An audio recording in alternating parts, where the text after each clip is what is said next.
Knight of Vengeance must carry out your luminous will.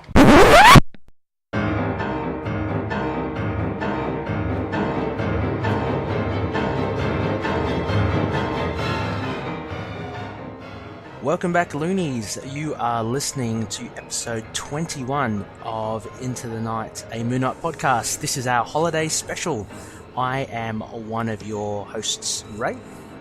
And I'm your other host, Connor. And here on this Christmas spectacular, I guess, we are watching the Ultimate Spider-Man episode, The Moon Knight Before Christmas, episode 24.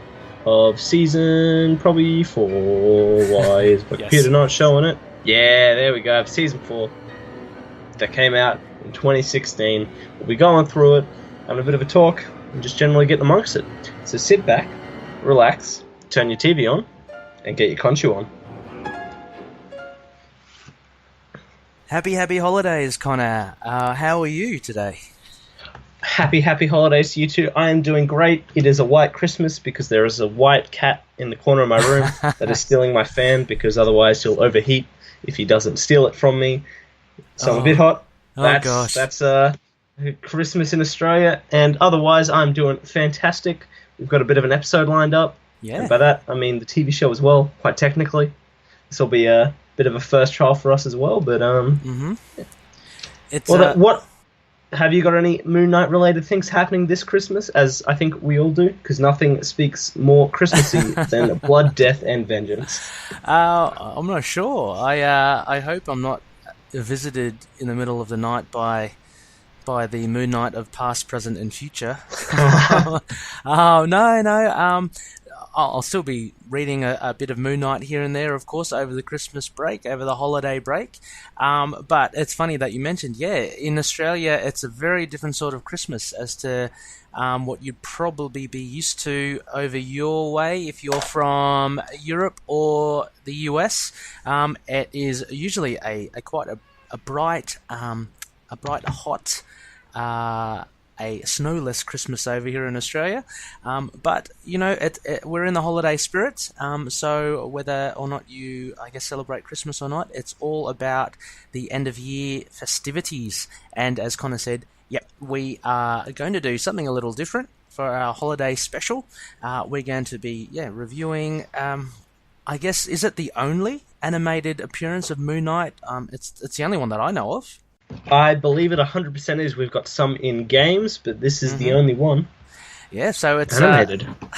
There's a lot. There's a lot banking on this, I guess, as to his depiction and stuff. But it's going to be a lot of fun. So, Loonies, if you do have a copy, it would be great if you crack it out, or if you indeed have watched it just in prep for this review, we're gonna just dive straight into it.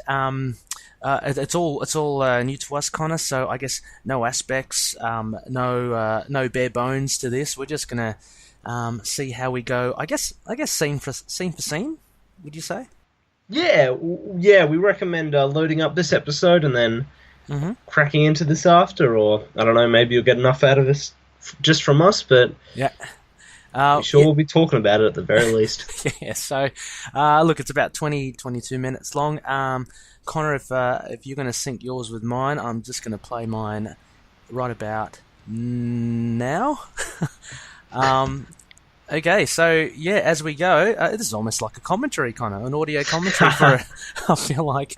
So we I guess we open up with Spider-Man in the Sanctum Sanctorum, being his usual quippy self. We see him decorating a somewhat non-conventional Christmas tree that Doctor Strange has procured somewhere. A very strange-looking tree, Connor. I get what you're doing there. I don't like it, but I get what you're doing. Hey? Strange Christmas tree, because... Okay, fair enough. And, of course, we meet our Doctor Strange here, who looks... I don't know, he looks really sort of a young anime boy. He does. Would be my best way to describe him. This is for sure a different sort of universe than the one we're used to in the comic books. Doctor Strange being pretty kind of cutting edge and cool and young. well, obviously 2016, not bearing any of the marks of his monumental battle with, gosh, the name eludes me, but those alien freaks that kind of stole all the magic in the universe.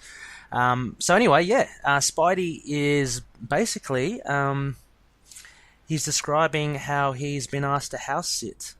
I think the Sanctum Sanctorum, while Doctor Strange is out on yet another astral adventure.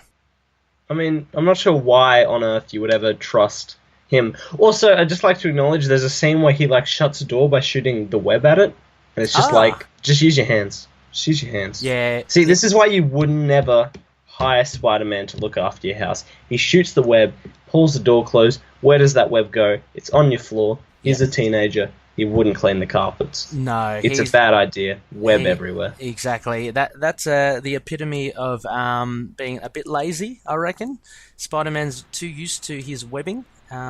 But he runs into another room and he remembers that Doctor Strange told him to not go into this room. And it's an armory room of sorts, isn't it, Connor? Yeah, filled with all the classic sort of weapons you wouldn't want anyone to get their hold of: wands, axes, armors. Mm-hmm. So a little bit of setting here from the writer, and then all of a sudden, he hears a scream from outside. There's a little girl, black-haired. It's Moon Knight. Moon Knight's the girl. Spoiler alert. No, it isn't Moon Knight. Although he is waiting in the wings. It's a little girl. She's on the floor, on the pavement, screaming for help, and none other than our boy Moon Knight comes through. Coming from the sky. Not so much so you can see him coming. He kind of conceals himself for a bit. Yeah. Yeah, exactly. Look, I'm not sure where you are, Connor, at the moment. If we hit... I'm getting the Marvel credits now. But yeah, I mean, the first appearance of Moon Knight, very much the Declan Shalvey costume-inspired Moon Knight. Yeah, that's really cool. It's really accurate as well when it comes to the Shalvey depiction. Yeah, and it's fairly recent. I mean, it must have been... I mean, you know, they probably would have had the choice of doing the classic Moon Knight, but as you mentioned, 2016, this would have been around about the time, right? Or maybe a bit after that Shalvey and Ellis did their Moon Knight run, so they've made a conscious decision to use Shalvey's costume. A conscious decision. Thank you, Connor Shu. Yeah. So look, I'm just stopping and starting here a bit, Connor, as well. Yeah, me too. Mm-hmm. So after the credits were opened... Also, really just boring credits. Like, when I think of credits, I think of Spectacular Spider-Man. That had the catchiest theme song of all time. This just has nothing. It's just kind of a bit of animation and a bit of... Yeah, look, I'm going to have to draw upon your animated prowess, Connor, as well. But yeah, I mean, like, I was expecting something along the lines of the X-Men, you know, their magic... in the 90s, but this is short and sharp, and it's I didn't realise, it is actually Ultimate Spidey versus the Sinister Six, so there's a greater arc happening to this animated series. But as we see Moonie and Spider-Man face off straight away, Moon Knight, being the crazy dude he is, just launches himself at Spider-Man, hopelessly outmatched. Some cool kicks, actually. It's pretty cool animation when it comes to just defining hits. Yeah, you get that kinetic energy, right? Yeah, there's that blurring. Again, I'm not too clued into animation, but I do like the depiction of movement here. But Spider-Man just, quick sticks, just easily gets out of the way. And obviously throwing quips in between the way, in between each shot. Moon Knight pulls out, looks like a bolo, tries to tangle up Spider-Man, but it's easily avoided. And Spider-Man ends up behind him while Moon Knight talks to the moon. Yeah, so just pause it here. I want to ask a few questions. I remember when I first looked this up on the internet, I was a bit iffy on Moon Knight's voice. First of all, what do you think of Moon Knight's voice? Look, it's got the stereotypical, gravelly, dark, sinister voice. To be honest, it wasn't the voice I would have expected Moon Knight to have. Do you feel the same, or? Yeah, I do. I kind of grew to like it a bit more. I guess if that was his covering up his real voice, I suppose that kind of makes sense. But I think it's very much like audio shorthand to the audience that this guy isn't a hero. Like when he first shows up, like exactly, just all that real gravelly voice. Yep. I don't know. There's always something, especially from the Lemire run, that makes me think Mark's kind of like got kind of a sweetheart voice, but is also kind of gravelly. Like it's 50-50. Like he was a nice young Jewish boy at home until he was corrupted by Khonshu. You know, he's sort of nice. Yeah, you're right. I actually think almost to the point that he should be kind of softly spoken. Just because of his background, I guess his father was a well-respected rabbi. He was a mercenary, sure, but if you look at Stephen Grant's background, quite dapper, quite sophisticated, and for me, it would have been like Jake Lockley that likes to have a bit more of a rougher accent and a rougher voice. But Moon Knight itself, I don't know. Look, I try to shy away from Christian Bale's Batman. You know how he put on that really weird voice? So I kind of got a little sense of that here with Moon Knight.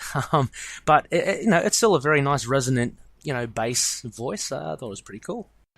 And when I thought the voice was going to be the biggest change, I suppose the biggest change is that there's no Khonshu. I suppose nothing screams kid-friendly like a bird skull and a dapper suit. But in here, so the big trait here is that Moonie is insane and talks to the moon as though it's his.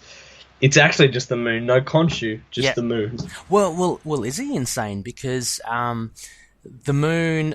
I mean, although Spider-Man thinks he's outright insane, actually references him as Looney Mooney, which is pretty cool. Which was a reference to the comics. Moon Knight seems to get his information from the moon, and he seems to get accurate information. So, whether or not he's come across that somehow somewhere else and just pretends it's the moon, we don't know. But yeah, you're right. No Khonshu. I think it's very simplified here. It's just Moon Knight, so he'll just talk to the moon. But yeah, it's an interesting take on Moon Knight here. Yeah, I mean, I would love to see a bird skull and a dapper suit animated, but you got to deal with what you got to deal with. I'd love to see that in like a manga anime version of Moon Knight if they ever do that. I think I mentioned previously they did do one for Black Widow and the Punisher, Avengers Confidential, which was an awesome animated film. And it had the likes of Iron Man, I think Thor, Hulk, Amadeus Cho were in there as well.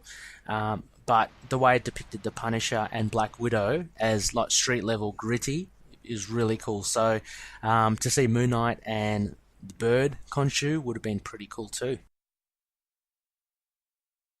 So keeping on. So Moon Knight, I'm up to about 3 minutes. He's still fighting Spider-Man. Spider-Man grabs his leg, webs him in the face, and just kind of pushes him off, and he's out for the count. But not for long. So obviously, I mean, Spider-Man is quite a powerful hero. So Moon Knight, basically being a guy with some weapons, I think he's outmatched for sure. And anyway, so Spider-Man fobs him off pretty quickly, and they try to escape, him and the little girl, back into the Sanctum Sanctorum. Also, sorry, just pause there, Connor. Spider-Man makes mention of the Cylinders of Pain, which I think is really cool. A very Mooney thing. It's basically his truncheons, which we've seen. The bolo strings, we haven't actually... I don't think I've actually ever seen that in the comics. That's like kind of a reason why Moonie just wouldn't be throwing crescent darts at someone on the street. That's true. It's kind of dulled down as well, but he still has his truncheons, which are pretty cool. And they get cooler used later this episode too. Still far outmatched by Spider-Man. So if we go along, Spider-Man's having... Sorry? Gets thrown by his cape, which we're getting there. Gets thrown by his cape, yep, and he seems to just pass out on the snow. I kind of want a gif of just him being thrown into the snow. It's kind of satisfying. It is, isn't it? A nice puff of white smoke as he goes in. We do see a bit of the crescent darts actually over there. So as Spider-Man and the mysterious young girl head towards the Sanctorum, there's a mystical barrier which Spider-Man's been given the password, for want of a better explanation. And just as Moon Knight throws a crescent dart, he manages to get the little girl past the shield, much to Moon Knight's dismay, and he shuts the door with Moon Knight. Ooh, I've just paused it right when Moon Knight tries to punch through the defensive shield. Very nice. Sucked in Moon Knight. It's almost like he had a point. Will he be really trying to murder a little girl? Better watch to find out. Yeah, so at the moment, this introduction of Moon Knight, he's quite a sinister character, right? Like, no one attacks little girls with the cylinders of pain and crescent darts. So we're very much on the side of Spider-Man here, and unless you're a Moonie fan, you'd think that this guy's a villain. Yeah, so he's trying to bash his way in. If we move along, Spider-Man and the little girl are now in the Sanctum. Spider-Man poses rather provocatively on on the throne of, it seems, of Doctor Strange in front of the little girl, which is a little worrying. Before a touching story is told. Yes, that's it. Of her past. Mm-hmm. And what's his past on, Connor? She's a poor little orphan, left in an orphanage after losing her father and losing all the Christmases they would have had together when they used to live in a farmhouse. Yep. And now she's run away from the orphanage when a crazy guy attacked her in the street. So all the trademarks of a sob story. It pulls at Spidey's heart as they're by the fireplace. And I guess Spidey then says, you can count on me to... her name is Francie as well. Francie. And Spider-Man pledges that he will protect her from Moon Knight, but at the same time they can still have fun in this weird Sanctum Sanctorum.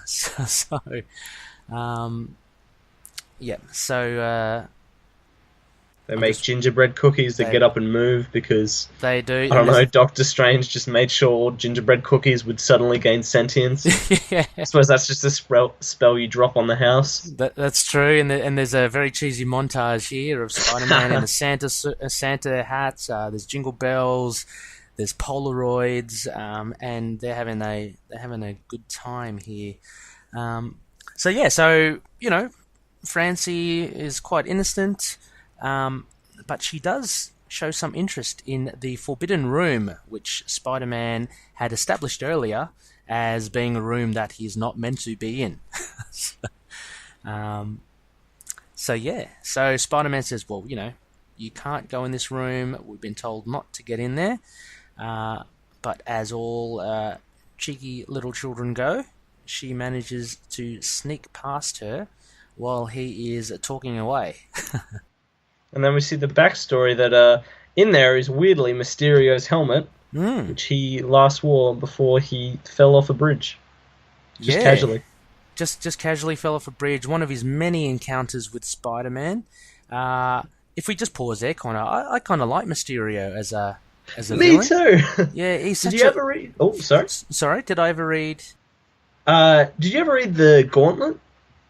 No. Oh, which one? Was that the Deadpool Gauntlet? No. No, that was the Spider-Man story that happened a bit before issue 600. I think it may have started at like 588. Basically, all of Spider-Man's villains kind of like go through a gauntlet with him of trying to like beat him, and there's just fantastic characters for all of them. I think Electro has a great issue where he just tries to appeal to a bunch of people who've been ripped off by Wall Street, and Mysterio's got like a great new reinvigoration. Oh, you've so got to check it out. But I love Mysterio. He feels really 80s. He's very 80s. He can be cheesy. Very corny. But one of the things I always remember of him is Old Man Logan, the original trade, and he was actually the catalyst that actually. So he actually cast illusions to Logan, and that ended up it ended up Logan killing all of the X-Men. So he played a major part in forming, I guess, Old Man Logan. I think is quite underrated as a character. Like, he's meant to be like a special effects kind of guy, but apart from his dodgy look, he's I reckon he's pretty formidable. Me too. Yeah, I feel like he could just sort of been thrown around as a joke, but even like Craven, he eventually had his day. Yeah. So I'm going to check out the Gauntlet. That sounds pretty cool. Yeah, it's so good. So if we resume, so Spider-Man, obviously is still recounting what I'm looking at about the Brooklyn Bridge with Spider-Man, and Spider-Man fails to save him, and he plummets to what seems to be his death. Spider-Man can't catch up, although he does a pretty cool dive into the water, and only reclaims the helmet, which ends up in Doctor Strange's possession. So you might be a little ahead of me, Connor. I'm not sure, but I'm about 6 minutes 50. So he's. Oh, yep, yeah. Yeah. So he's Moon talking. Knight. Yeah. Oh, okay. Yeah. He rushes out. He hears a noise, I guess, and he sees Moon Knight. Yep. Over here, Casually getting in. Once again, just webbing. Oh, I suppose webbing up the stairs is pretty okay when it comes to getting to places quickly. If you have to get there pretty quickly, yeah, the old webbing helps. But he tries to get Moon Knight, and Moon Knight appears intangible, which at this point you're thinking, hang on, that's not Moon Knight's power. What's going on? Yeah. Did you think that as well, or? Yeah, totally. I'm like, all right, I guess this is how much they're changing him. Yeah, I mean, with these series, you just don't know how much they will change. But it's not long after it that you actually see Moon Knight outside of the Sanctorum on the window trying to get in. So there's a bit of silly buggers happening here, and we just don't know. We don't know what's going on.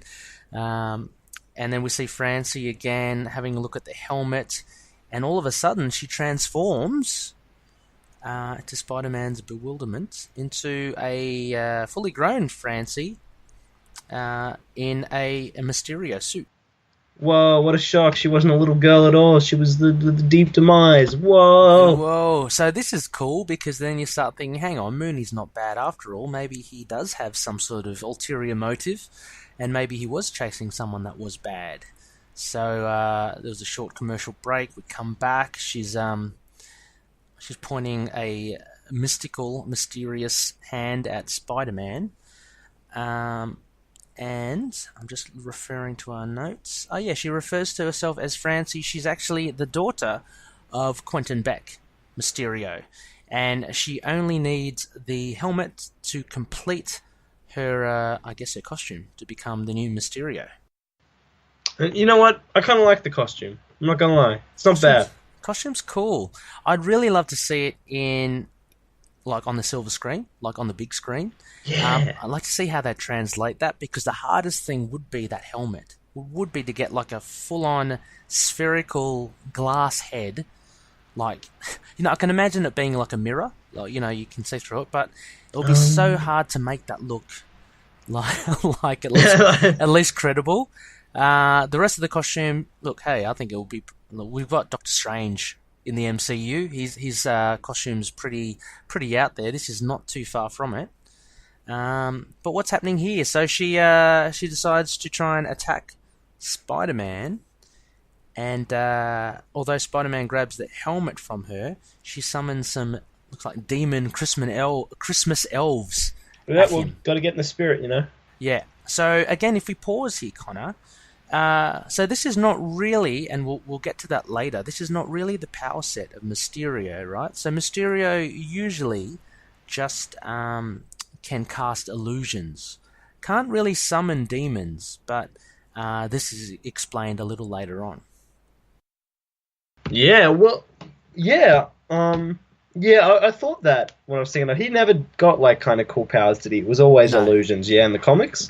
Oh, look, there may have been a story here. I don't know. I'm not too up to date with Mysterio, but there may have been deals made with, the devil or Mephisto or something.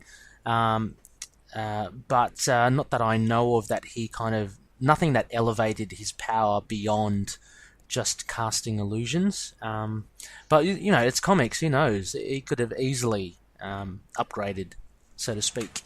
So Francie summons some demon elves, and she wants the name of Mysterio to be honoured again.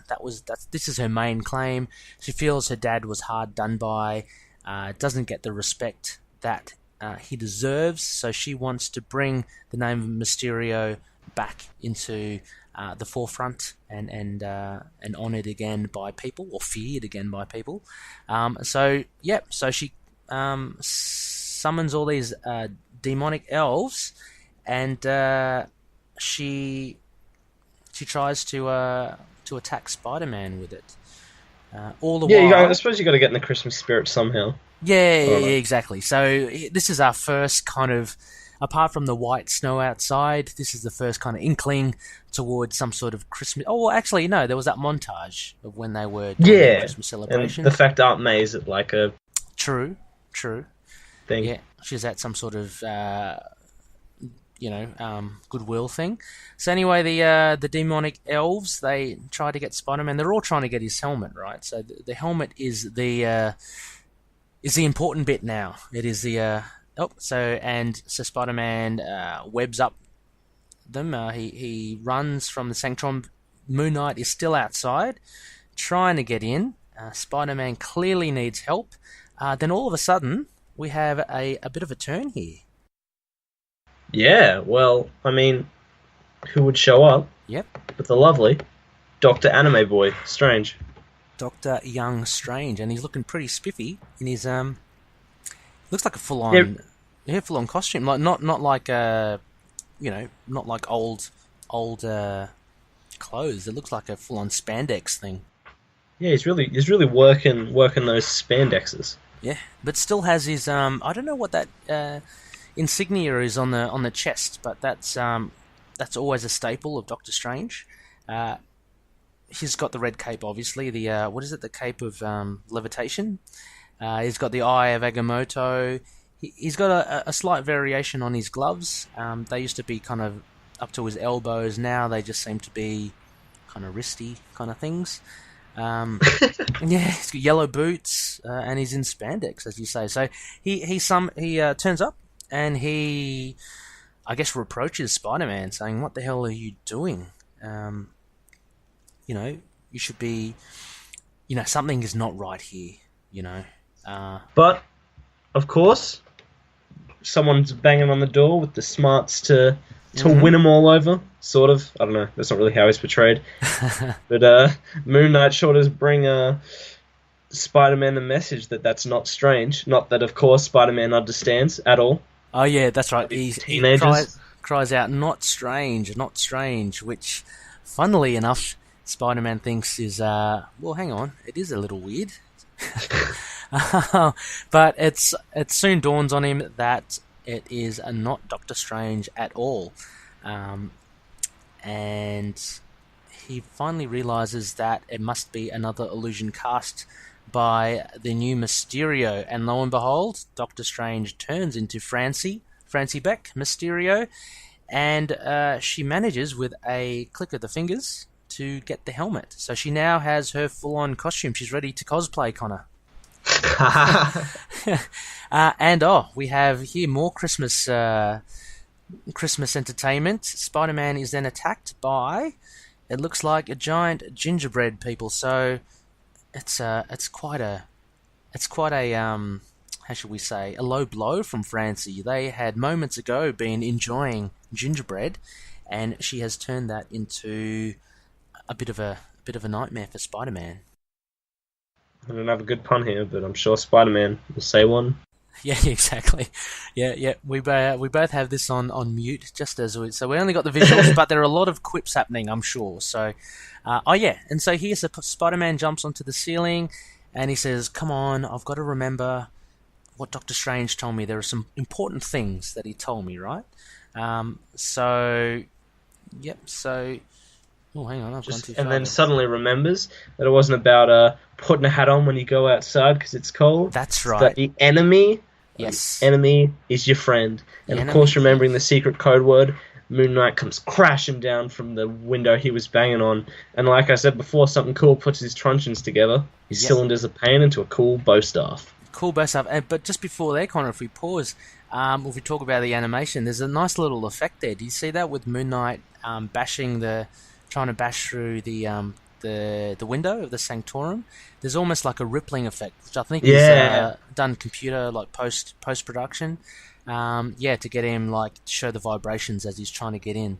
But as you mentioned, Spider-Man says, "Okay, well, the enemy of my enemy is my friend," and he lets Moonie in. And as you mentioned, the truncheons become his staff, and we got full-on action here, which is great. Yeah, once again, pretty cool, pretty slick animation, really good movement of the kinetic energy, the movement of the staff, the legs, the cape flowing. Yeah, pretty cool. I mean, this compared to Spider-Man, and it kind of harks back to the Legends figures, kind of the Hasbro figures. Moonie looks pretty cool. His hood, his black face, the flowing cape, his bow staff. He really looks like a cool character. And again, you got to put it down to Shelby's costume design. So Spider-Man's trying to reason with Francie, and she's not going to have anything to do with it, and so she creates a portal, and herself and the gingerbread monsters are pulled through it. And then we have... I'm not sure why she felt the gingerbread monsters were that important to keep. I know, yeah. That's a bit of a loose thing, isn't it? Why would you, unless she had some sort of connection to... Oh, hello! Yeah, I know. We got a little visitor watching the episode with us. Have we got one of our identities? Our other another High Priest here. That's awesome. Just going to give the microphone a little sniff, look back over the keyboard, reset it again. Okay, reset it again. Let me just load up to the exact point I was at before. Stop. Looking over my keyboard. Oh, the beauty. Alright, we're back. Alright, I'm at the right point. Awesome. So Moonie's talking to the moon again, and again we're establishing that Spider-Man's thinking this guy is absolutely nutso. And Moon Knight tells Spider-Man that a young girl wanted to reawaken a dark evil in the place. Moon Knight also goes on further to describe that there's a mystical wand that can obliterate the power of the helmet. So somehow the helmet, yes, that's right. Somehow the helmet has become enchanted. But Moonie seems to know what to do. Again, seemingly from information from the moon itself. Yep, this is why he's going to be such a good character in Damnation. He's just got the knowledge from the moon to fight the mystical arts. I want to see him talk more to the moon. I think that's pretty cool. Because in effect, right, Khonshu has depicted Khonshu's self as the moon. So, the eye of Khonshu is the moon. So it's not out of place in the comics, I think, for Moon Knight to start talking to the moon. Yeah, not entirely. And obviously they're not trying to market this incredibly grim, violent character to kids. No, it's for sure. Buy his comic. Yeah, no, they're going to try and keep it PG. So Moon Knight talks about a wand, and Spider-Man knows exactly what he's talking about. And again, we go to the armory room, which Doctor Strange had said don't go in, which had the Mysterio helmet in. And Spider-Man shows Moonie the wand, and Moon Knight concurs. This is it. This is the thing that will stop the helmet. And the last time he's ever going to go back into the room that he doesn't ever want to go in. Exactly. The third and last time. So Moonie says, yep, this is the wand that I saw in my dream. Let's go get Mysterio. So they both walk out of the armory room, and they head outside. I guess they're wondering where to find Mysterio. There's Moonie there looking every bit of the Hasbro Legends figure. Yeah. And so they walk out onto the street, and Wooshka, Francie, the new Mysterio, pops out of the portal, and she creates a huge snow monster, it looks like. Spider-Man realizing that he may now need Moon Knight's crazy, insane Moon Talkanu help. Exactly. Goes to commercial break, comes back. Moon Knight is talking to the moon again. Spider-Man is just bewildered. Hang on. And if we just pause here, Connor, and we do know later on, it's funny. This, constant talking to the moon will play a vital role towards the end. Yeah, and Spider-Man getting a bit on on his on Moon Knight's nerves, talking about having to deal with this spider demon. Yeah. I'm sure a lot of characters would concur in the Marvel universe.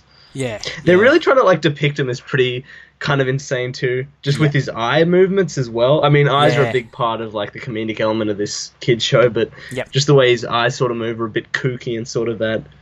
Yeah. Oh no, for sure. You mean Spider-Man or Moon Knight? Moon Knight. Yeah, for sure. I mean, since his face is blackened, you can only really convey it with the eyes, I guess. But yeah, it does show that he's a bit weird, and just the fact that he just always looks up into the sky and starts talking, which is pretty funny. This is an important bit here, Connor, I thought, which is really cool. It was a nice little nod again. When did you say this was done? 2016, right? Yeah. So a little nod to Houston, I think. Yes, totally. I got that as well. You got that one? Yeah. So Moon Knight gets pummeled by the snowman, and Spider-Man's going, are you all right? Blah, blah, blah. Moon Knight goes, I'd rather take the hit than waste time blocking it. And that pretty much sums up Moon Knight. I think Taskmaster in the Houston run, in some runs, said that he is loath to replicate Moon Knight's fighting technique because Moon Knight prefers to get hit rather than to defend. So it kind of, again, shows how crazy he can be. And he keeps doing sort of like a prayer on the ground as he raises his sticks. Yep. Sort of like a big Y shape. And then he launches himself at this snow beast. So again, we have Moonie, just no fear. I mean, he should be the man without fear. Oh, here we go. Mysterio brings to life Santa Claus. Moon Knight. Yep, the biggest villain of all, Santa Claus. Yeah. And Spider-Man gets punched into a shopping mall, shortly followed by Moon Knight. Moon Knight crashes through the shopping mall despite being only human. I guess he's got a lot of body armor as well to protect him. Yeah, true, the Kevlar. And he lands on a nice cushiony green, I guess, prop or a big gift box. So he's there next to Spider-Man. They've just been beaten by a snowman, and they get accosted immediately by toy soldiers and toy airplanes as well. So Moon Knight gets straight into action with his truncheons again. And Two cool kicks, straight to the head. Oh yeah, this is a pretty cool action scene actually. You get a lot of Moon Knight here, a lot of kicking from Moon Knight, and Spider-Man with his agility manages to dodge a lot of the shots before the big snowman comes. There's a lot of webbing as Mysterio controls the snowman, and Moon Knight has got his own almost billy club cables to get him swinging. Oh, so Moon Knight comes flying in, and he caught up with the billy clubs. Yeah, well, I'm looking now. He just smashes the wand into the helmet of Mysterio. Yeah. So it's pretty violent, actually. That would have knocked anyone out. But Spider-Man makes short work of the snowman, and then he starts talking to the audience again, which is a funny little tool which he does, which we'll again see later on. I can't remember what he was talking about. He basically comes to the realization that if he's ever gonna get Moon Knight to help him. Oh yes. He needs to get him to listen to him like he listens to the moon. Yeah. And so Spider-Man comes up with the idea that he can now hear the moon. Yeah, which is a pretty funny, a pretty amusing bit where Spider-Man pretends to talk to the moon, and he convinces Moon Knight to help him save basically Francie. Yep, the moon says to save Francie, and obviously because Spider-Man can hear the moon, Moon Knight believes the moon unquestionably, and Spider-Man is now his kin as Knight to the Moon. Yes, and he also says that may the moon be with you. So, yeah. So a lot of cheese factor here. But yeah, so Spider-Man grabs the wand and appears to be sucked into the helmet, and he's brought into... Yeah, wasn't expecting this crazy little shenanigans. Yeah, this is quite a turn left field here, and so he finds himself in some sort of other plane, and he sees Francie at the farmhouse, which he spoke of earlier, at the dinner table with her dad, Quentin Beck. So they're having a good old time there. And Quentin Beck greeting Spider-Man. Yep. So everything seems quite well, and Francie is quite happy to be there, but Spider-Man says that no, this is only the helmet's power trying to trick you. But Quentin Beck says, well, he convinces Spider-Man that he is indeed the real deal, and he proves this by saying that he remembers exactly the last time they fought, which was on the Brooklyn Bridge. So it's not just an illusion cast by the helmet. And Quentin Beck realizing the errors of his ways. Mm-hmm. Yes, and he wants to make up for his mistake, and apparently Doctor Strange knew that Quentin was stuck in the helmet, and apparently it was a deal with Dormammu to actually gain this almost upgrade in power and have his illusions come to life. So we kind of explain now why Mysterio's power set is a lot more powerful than what he usually kind of does, which was just cast illusions. So there's a bit of a recount there of Quentin speaking to Dormammu. Quentin Beck feeling resolved to protect his daughter by not returning to the real world, thinking he's irredeemable. Sorry. Mm-hmm. And in timely fashion, just after the story is told, the portal breaks down, and Quentin demands that Francie return to Earth, and Francie's going, I don't want to leave you because you're my dad, and there's a very touching moment here about family love, but he says that she can't stay here. As the portal goes and she moves towards Quentin, she falls through the abyss, seemingly to her death. But Quentin, the good guy, he's not really a villain, is he, Connor? He's kind of redeemed himself. He's redeemed himself. So he actually saves Francie and Spider-Man, and somehow he seems to pull them from the abyss. All the time, Moonie is trying to take care of the giant snowman and killer teddy bears and toy soldiers. And whooshka, Spider-Man, Quentin Beck, and Francie appear back on our real world, and in a very touching moment. Yep, and Moon Knight, once again, MVP. Wouldn't have been able to do it without him. He was the only reason they were able to fight off and save the man. How many times has Moon Knight been the MVP, really? Yeah, I know. Look, just called this Into the MVP. Am I right, kids? High five me.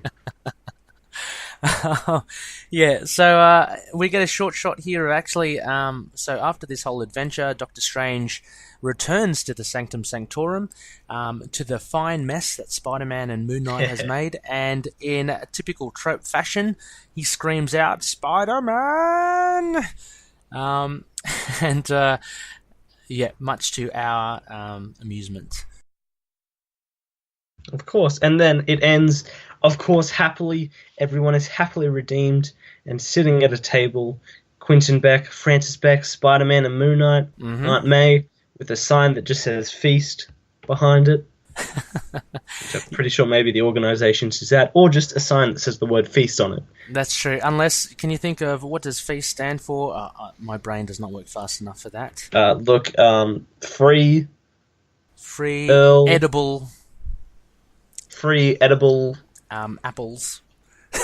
Sold. Timely. Timely saviors. Excellent. That must be it. We've done it. We've done it. We nailed it. So Moon Knight just casually eating the table, making some quaint comments in the background, which was actually a pretty funny little bit. It's a funny little bit, and again with the eyes, Connor, I've actually paused it here, and his eyes are again evoking.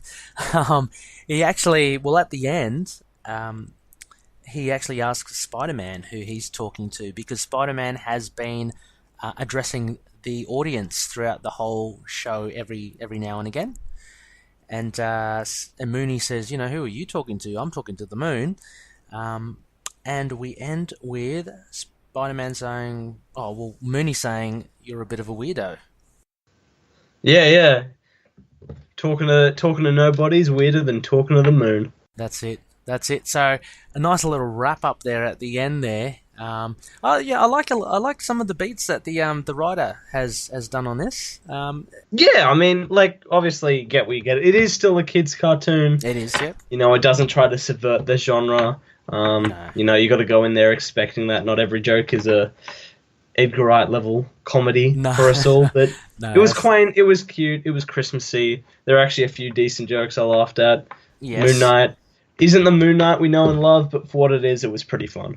It was pretty fun, and it had, like any, I guess, Saturday afternoon or Saturday morning cartoon, it had a little message there as well, Connor, didn't it? It had I guess it was about family, familial values, and, well, you know, it wasn't about housekeeping because Spider-Man he failed in that regard.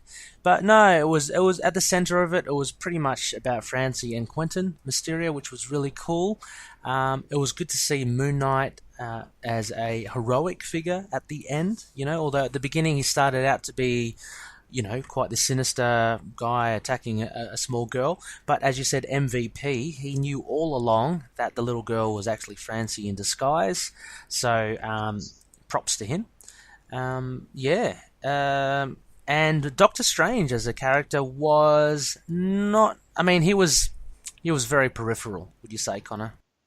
Yeah, I mean, when you got a cute little anime boy like that, you got to preserve him for the right moments. I think he actually plays a pretty cool part in the series by the sounds of it. It sounds like they use him to good effect. Yeah, true. Well, actually, having said that, he was actually used well. Again, the writer, I can't remember who, I don't know who the writer is here. I think it was like Elliot something. Was Elliot? I'm about to find out.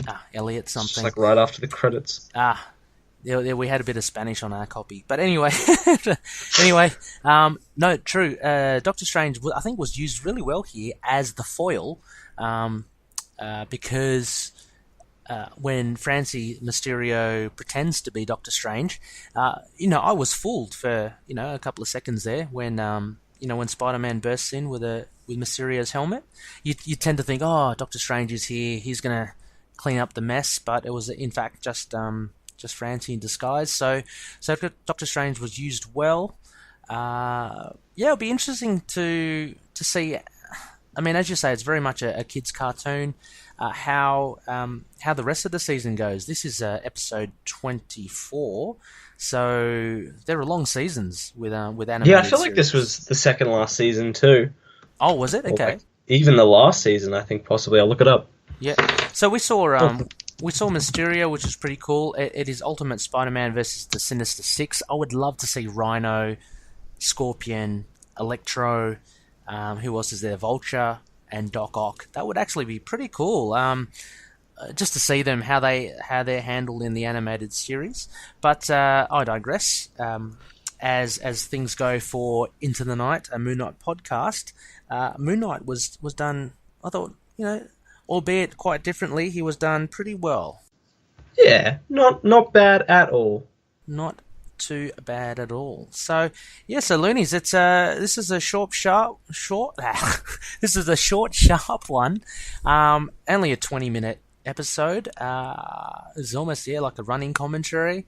So look, if you have a copy, just slap this podcast on while you watch it as well. Hang on, why not? Let's give this a Crescent Dart rating, Connor. Look, I give this a Christmas out of Crescent Darts. Christmas out of Crescent Darts. I love it. I would give this a cylinder of pain out of Crescent Darts. So, no, that's good. I couldn't agree more. But yeah, no, look, it's great to see. You know, so far this is the only version of Moon Knight we have on the screen, apart from video games. Which reminds me, Connor, it would be pretty cool to review some video games. Yep, see you all next week for pinball. We're reviewing the pinball. No, but seriously though, have you ever come across any, or have you played any of the games with Moon Knight in there? No, I haven't, but I'm pretty sure he may be playable in Marvel Ultimate Alliance. But I'll make sure we track him down. Maybe we can do a big episode all about it. going Yeah. through, recounting them all. I know for sure. Like Marvel Ultimate Alliance, I know there's Future Fight. I played Ultimate Alliance a little bit. There's also the big Contest of Champions. I've gone back into that, trying to I've been trying to get Moonie, but it's very hard because I refuse to pay.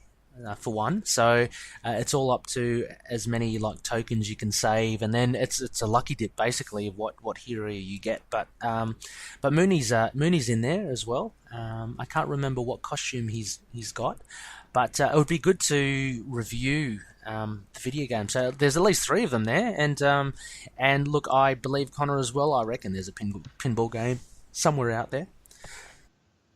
I think there is actually. I've seen it. I think Adam Prine put it in the Facebook group. Oh, did Track he? it down. Yeah, Fantastic. I think so. I think it's like FX Ultimate Pinball or something like that. Oh, But yeah, this is our second last episode for the year, a little Christmas special. We'll have our final episode of the year, episode 22, up a couple of days after this, and then that's it. we'll be seeing you all in the next year. Exactly. We thought we'll just sneak in a little cheeky episode 21. It's 21 episodes. Be good to get in a little holiday special, and this was very apt for the time of year. So we're squeezing this one in, and in a few days' time, as Connor said, we'll have episode 22, which will resume our usual format, and will be the last one of this year. So thanks Loonies for listening to this quickfire review of the animated series. Connor, any final words? No, thank you once again for listening. Have a fantastic holidays for whatever you celebrate. Hope it's great. Hope comics are involved somehow. Hope Moon Knight is involved if you can fit him in. Yes. I share the sentiments as well. Have a great holiday. Enjoy it. Eat stack loads. Just be in good company. Read good comics as well. So, we'll catch you in a few days' time. Yep, and as we always say on this podcast, may pretty boy anime Doctor Strange look after the denizens of the night. Have a good holidays, everyone. See you later, everyone. Moon Knight and affiliated characters, stories and events are properties of Marvel Characters Incorporated. Materials used and discussed within the podcast are intended for critique and review purposes only under the fair dealing concept of the current Copyright Act. The views, information or opinions expressed during the podcast are solely those of the individuals involved and do not necessarily represent those of the copyright owners.